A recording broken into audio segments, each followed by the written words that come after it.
Okay, so, if you know me at all, if you've been watching my videos for a while, you'll know that this is a video I have been waiting to make for pretty much forever. This is Marvel vs. Capcom 3 Minimates, Dr. Doom, and Wesker, the greatest video game character of all time.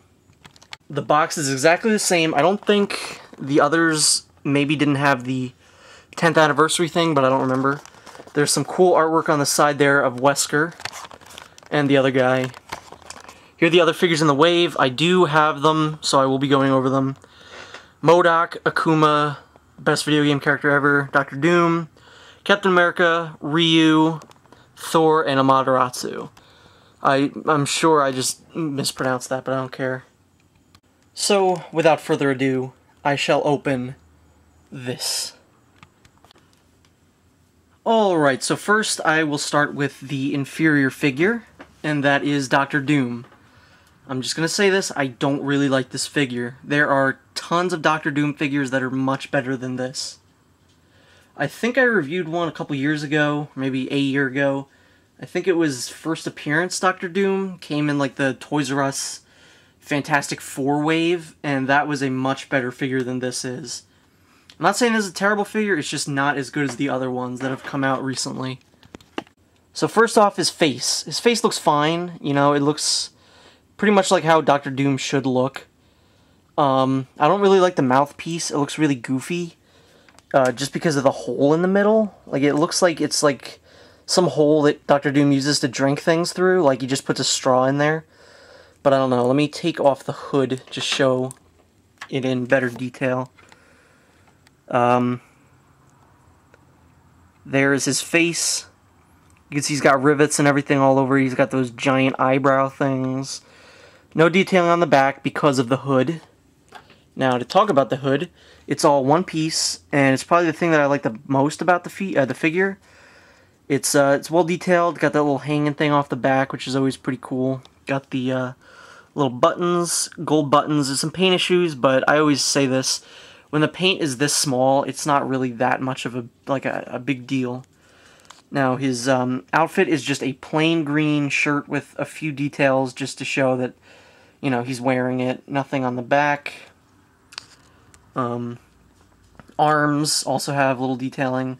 He has these new arms where they're sculpted like these little shoulder pad things. He's got these big old gloves, which I'm pretty sure have been used on other figures like a Captain America here or there. I'm looking at my Avengers Captain America, and they're not used on that. So I'm not really sure who has these gloves, but I'm pretty sure someone has had these recently. I'm seeing a lot of reuse on this figure. There's a skirt.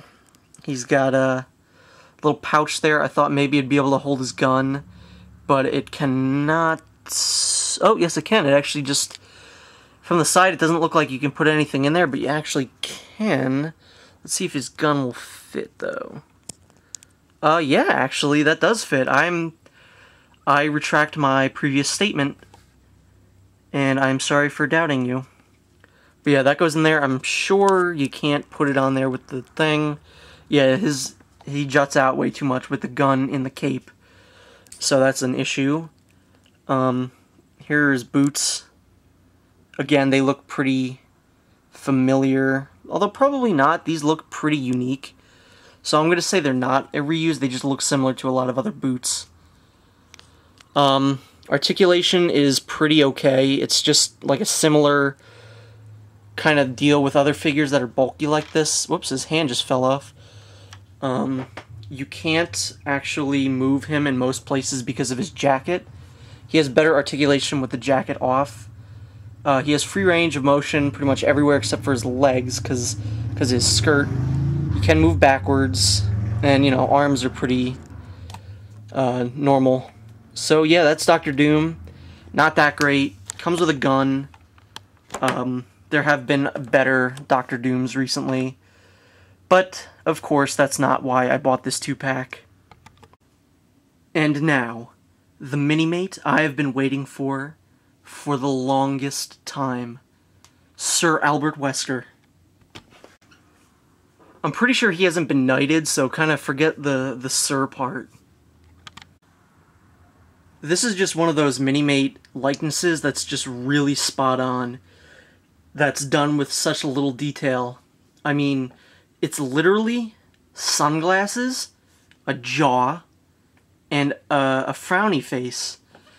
And they've captured Wesker so perfectly.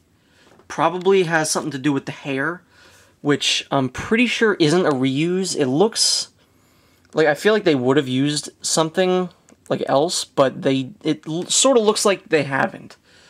Which I'm glad, because Wesker has a pretty unique kind of hair. You know, he's got the slick back hair. And, yeah. Again, I think they captured Wesker perfectly.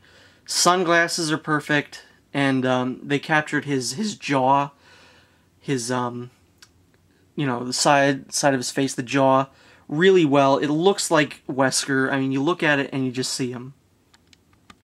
And again, with simplistic detail being perfect, he is literally wearing nothing but black, and there's no detail other than on his shirt, which is cool. Again, it's accurate to the game. You know, this is him in Resident Evil 5 and in Ultimate Marvel vs. Capcom 3. Well, and just regular Marvel vs. Capcom 3. But, very nice detailing. You know, you got him without his coat on. So, yeah, you got some muscle detailing, just the shirt line. I don't know if that's a zipper or not, but there's that. And then there's his trademark Midnight jacket. At least that's what he's usually referred to when he wears the jacket, is Midnight Wesker. They could have done a little more detailing on the coat. Like, I know there's kind of a checker pattern to it. But again, very, very minute details, and it doesn't really matter. They sculpted the coat so that it's kind of blowing in the wind, which again is cool because Wesker's usually on the move, so you can pose him like that. It looks really badass from the front, and yeah, I usually don't like kind of like a wind effect or a walking effect in like coats, but it really works for Wesker, and I'm not disappointed at all. His arms are literally just solid black with solid black gloves. And again, that's just really accurate. So nothing really too bad about the simplistic design here. He's got a belt buckle, and again, solid black pants, and then gray boots. Wesker's articulation is extremely great. You know, it's just normal Minimate articulation. His arms can move freely. The only part of him that cannot move freely are his legs, and they can't move backwards. They can move frontwards as much as they want. They just can't move to a certain extent backwards. So, in my opinion, that's not really that bad of a thing. So, of course you know I'm going to love this figure. I knew I was going to love it when I picked it up. I knew I was going to love it even when I first saw the prototype pictures.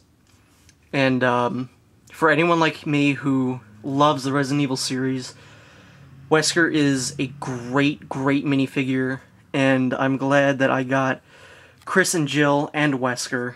I would have loved some other Resident Evil characters, even Wesker's alternate costume from Ultimate Marvel vs. Capcom 3, which is his STARS uniform. That would have been cool to get, but we're not getting figures based on Ultimate Marvel vs. Capcom. Which unfortunately means I don't get Frank West, so boo-hoo. But anyway, Wesker is great. Pick him up. There's really nothing else I could have said.